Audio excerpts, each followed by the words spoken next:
What are you doing? What are you doing? I was going to talk about obstacles to connection, and you being a human. Do it. Well, Do you it. being a human bell while I'm trying to talk is an obstacle to connection for me. How can you get almost anyone to open up? Mended Light.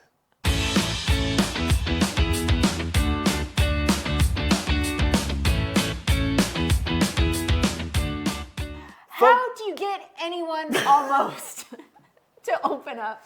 Tell me, I want to know. By showing them real love.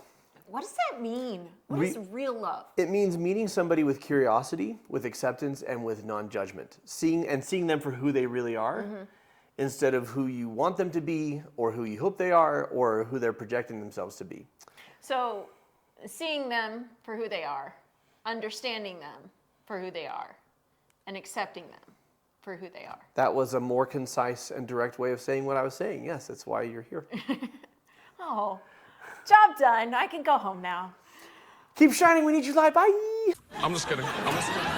So we can show that to anyone. And obviously, like, we have our own values, our own viewpoints, our own paradigms that sometimes we bump up against if we're trying to connect with someone drastically different than us, than who we are.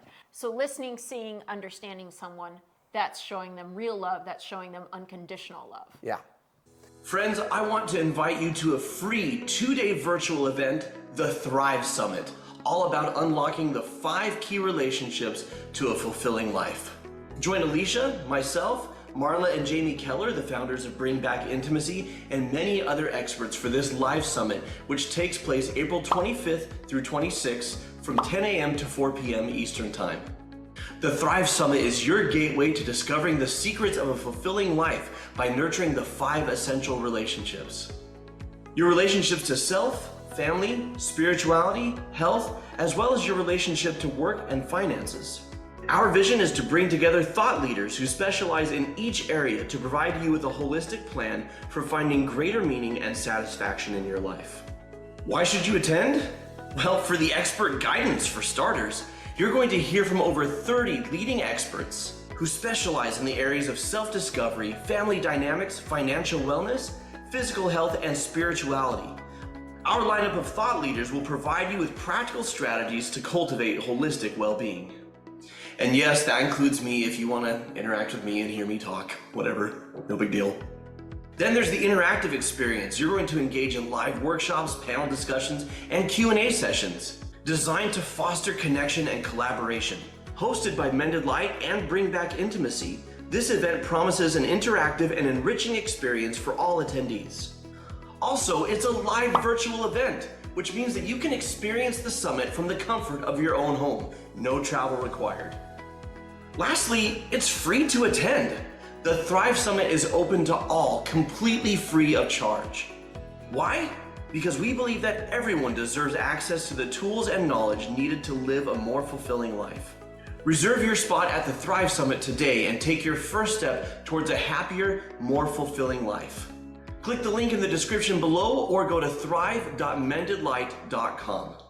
People ask me sometimes, how do I get people to be interested in me? How do I make friends? And I always respond with the same thing. When it comes to making friends and connecting with people, it's far more important to be interested than to be interesting. Yeah. Right? When you show that you care about people, people gravitate towards that. The only thing you have to do to connect with people is to be genuinely curious, kind, and respectful. Yeah, so I have a little story I want to share. Love little stories. Little Are you going to stories. talk with your hands like this when you do it? Because sometimes you do that. Sometimes I do that. I do talk with my hands. No, so I grew up in Las Vegas in kind of like a hoity-toity area, like kind of stuck up, little prickish. I visited. Yeah. Yep, it is. Yeah, and I lived there my entire life, and we went on a summer trip when I was 11, and I came back, and the people that used to be my friends before I left were no longer my friends, right? And that's like middle school age, and that's rough anyways. Yeah. And so there was lots of tears shed over that, but I made myself a promise. I made myself a promise that I would always be a friend. And I was about 12 years old when I figured that out. It took me a few months. But I practiced that, and I practiced that for years. And by the time I got to be high school age and I was 14, I had lots of friends, lots of different areas, lots of different friend groups, lots of different social circles. And I was at a dance. And the people that weren't my friends, you know, from the time I was 11, but we still lived in the same neighborhood, and we grew up together. Like, I'd lived in that neighborhood since I was 4 years old, right? And they were in their circle, but they didn't know anybody else, and I was, you know, bouncing from circle to circle, visiting people. Yeah. And they said to me, Alicia, how do you have so many friends? How do we get to have friends like you have friends? Tell me your secret. It was my moment. It was my moment. And I just said, you know, it's not hard. You genuinely care about people, and you are genuinely kind. And then I bounced off, and I was like, I hope you guys can get there someday. But while that was a really hard thing to go through at 11 and 12 years old, and still when I was 13, because it was about the time I was 14, that I got to the place where I did have a large circle of friends, and I continued that throughout my entire life. And I looked for the person sitting alone, and I looked for the person that, you know, didn't seem to have as much of a social circle. And I was genuinely kind. I was genuinely interested in them. And I can say that, you know, my entire life, for 25 plus years, I've always had friends because I've always been a friend. Yeah. Be like Alicia. That's the purpose of today's video, and I endorse this message. Well, but you went through it looked different, but you went through a very similar thing. I did. Right? I did. And for me, being bullied led to compassion for people who were different and people who felt alone. And it was a very similar thing of being interested in being kind and having a swelling friend circle just because people wanted to be where they felt accepted. Yeah. And lack of acceptance, or what we call conditional love, is the greatest barrier to connection. And this shows up in a multitude of ways. Things like judgment or apathy or checklist conversations. If you've ever been talking with somebody and it seemed like they couldn't wait to get the conversation to be over, right? They were just trying to get the information they wanted and get gone. Or like they were trying to get to a certain point, or they had an agenda for the conversation. Constant interrupting, things like that. I have, and did I interrupt you when I said constant interrupting? Because that would be hilarious. I have a video clip. Okay. Where a character does a lot of these things. This is Stoic the Vast, which is such a great name for a Viking. I love stoicism. Stoic the Vast from How to Train Your Dragon has wanted his son to be a dragon killer, and his son wants to be an inventor, and they just never see eye to eye. And now Stoic thinks his son is finally coming around to be who he always wanted him to be. And notice all the signs of conditional love that are keeping them from truly connecting. So here's the setup. Hiccup discovers that he would rather train dragons than kill dragons, which he knows his father's going to disapprove of because Hiccup sees the good in the dragons, that they're not these vicious killing machines. Is that the son's name, Hiccup? Hiccup is the son's Hiccup and Stoic. Yeah. Okay. Already in the names. Somehow I thought Hiccup was the dragon, but No. Hiccup's not the dragon. Toothless is the dragon. Toothless is the dragon. Hiccup is the son. Yeah. Stoic is the dad. I'm with you.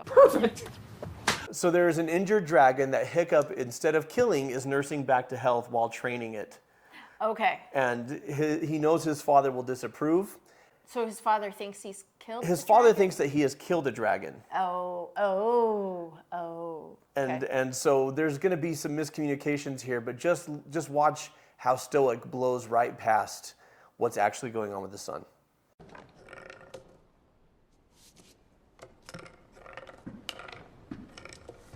Dad, you're back. Gobber's not here, so... I know. I can barely fit through the door. I came looking for you. You did? You've been keeping secrets. I have? Just how long did you think you could hide it from me? I don't know what you were... Nothing happens on this island without me hearing about it. Oh? So, let's talk about that dragon. Oh, God. Dad, I'm so sorry. I was going to tell you. I just didn't know how to,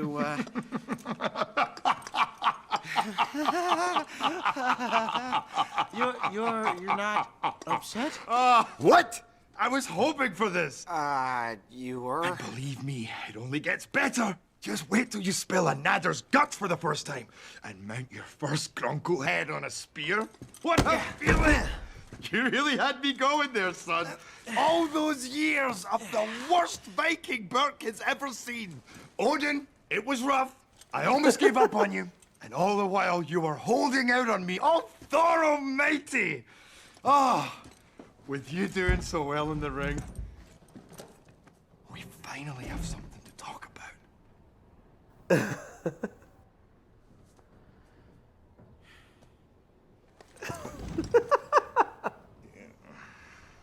Awkward. So the dad's like, we finally have something to talk about because you've killed a dragon. And the son's like, we still don't have anything to talk about because I didn't kill a dragon. But he doesn't say that, he just thinks that. Well, so Stoic interrupts consistently. He's far too eager. And he has an agenda. And the agenda, obviously, is that And his son... he's communicating his judgment Yeah. regarding what's valuable and what's not valuable Yeah. and everything he says. You were the worst Viking we've ever seen, but now it turns out you're great, so I'm proud to call you my son. And the fact is, what Hiccup is doing, now I know this is a fantasy tale, but look at the subtext for real life. What Hiccup is doing is incredible. And his father can't see it. And if his father found out, he would meet it with judgment and shame and anger because Stoic's not ready to give unconditional love. Yeah. And Stoic's not ready to connect with who his son really is. He's only willing to connect with his son on conditions of his son being who he always wanted him to be. Right. Yeah. And that's keeping him from seeing how incredible this person is in front of him. Yeah. And if you see in the film, like, Dad gets it by the end, spoiler alert, but... There is a happy ending. There Yeah. is. Stoic grows. But he grows because of unconditional love. He grows because he has the humility to let go of what he values to see that there is value elsewhere. Well, and that's what I want to add as a caveat to having connecting conversations, right? And even the obstacles to connecting conversations.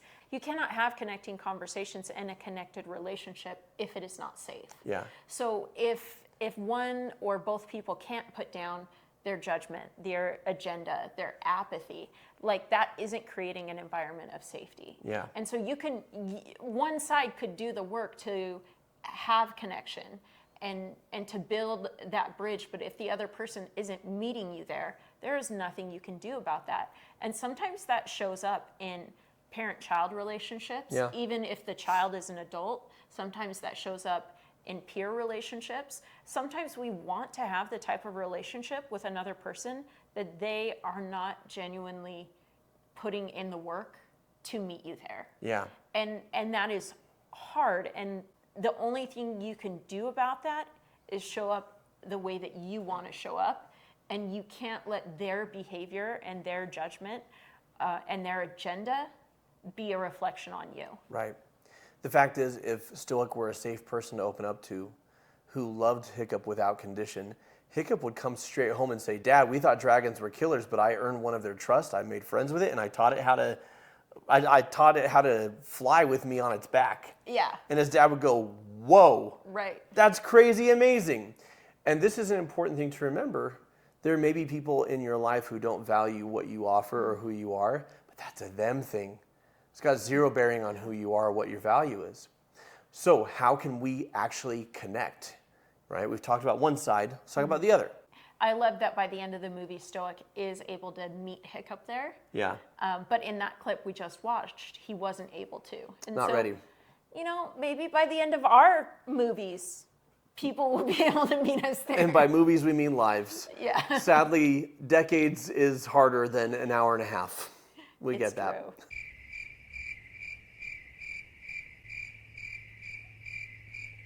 We show our curiosity and encourage people to open up through the questions that we ask. For example, you could say, that's interesting, tell me more about that. Or you could repeat what you're hearing in your own words. You could say, what do you mean by that? Open-ended questions that show genuine interest help people to open up. Ask questions about thoughts, feelings, and opinions. And, this is crucial, don't push people to open up before they're ready, because you can swing too far the other way and be too eager to get them to open up, and they close up even tighter. Right. It's too much. It's too overwhelming. But I've used that line, "That's interesting, tell me more about that," all the time with teenagers, especially when what they're telling me, I'm like, I have no bearing or context or understanding, and I'm like, just tell me more. Tell me more about that video game. I don't understand. And it's not disingenuous because I genuinely do want them to tell me more, but I'm like, I've got zero grasp. I've got zero understanding. Like, you're really gonna have to fill me in. Yeah. So for a counterexample to Stoic of someone who asks these questions and shows genuine interest without judgment is Dr. Sharon, Ted Lasso's therapist from the TV show Ted Lasso. Ted, it's not surprising that you had a panic attack. It's possible that going to this funeral would trigger memories of going to your own father's funeral. Nope. I didn't go to my dad's funeral. Okay, why not? Because he quit. I just want to highlight that she had not an agenda, but something that she thought this is the direction this is going. And she says, it makes sense that you'd have a panic attack, that going to this funeral might trigger memories of your father's funeral. And he says, I didn't go to my father's funeral because he quit on his family. And she immediately lets go of where she was going and just follows him, right? And that shows I'm paying attention, I care, and it doesn't need to be me imposing. It's a dance, right? He quit on himself. And I hated him for that. I think I still hate him for it. I think you do too, Ted. And that's okay. What happened with your father is a difficult thing for anyone to make sense of, especially his teenage son.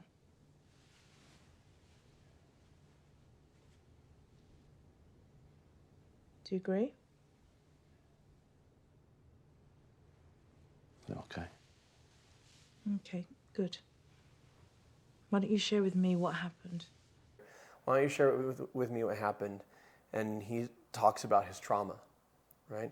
And then she asks a question a little bit later, which is, well, you've told me why you hate your father and why you're mad at him. Can you tell me something good? Can you tell me something that you loved about him? Because she correctly surmises that his hate comes from a place of love, that he misses his father and that he feels hurt that his father left.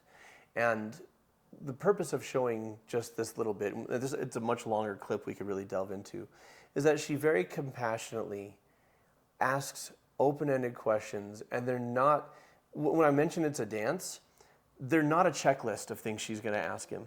She's responding in real time to what he's giving her, and she's showing that she's genuinely interested. When you talk about your experience growing up, right, that you were always going to be a friend, and you talk about, they ask you, how do you do it? How do you have all these friends? And you said, be kind and accepting. What was the exact phrase you said? Be kind and genuinely interested Be in kind. other people. Yeah, be kind and genuinely interested in other people. That's what that looks like. And we remove barriers to connection when we remove judgment, when we show curiosity, and we just arrive with acceptance. People feel safe and they're willing to connect. So what helps you to open up, and how do you connect with others? Share with us in the comments below. And to continue this journey, we're going to address attachment theory, what it is and how it affects your relationships today. It's a video that's going to pop up right in here somewhere. So until next time, folks, keep shining. We need your light.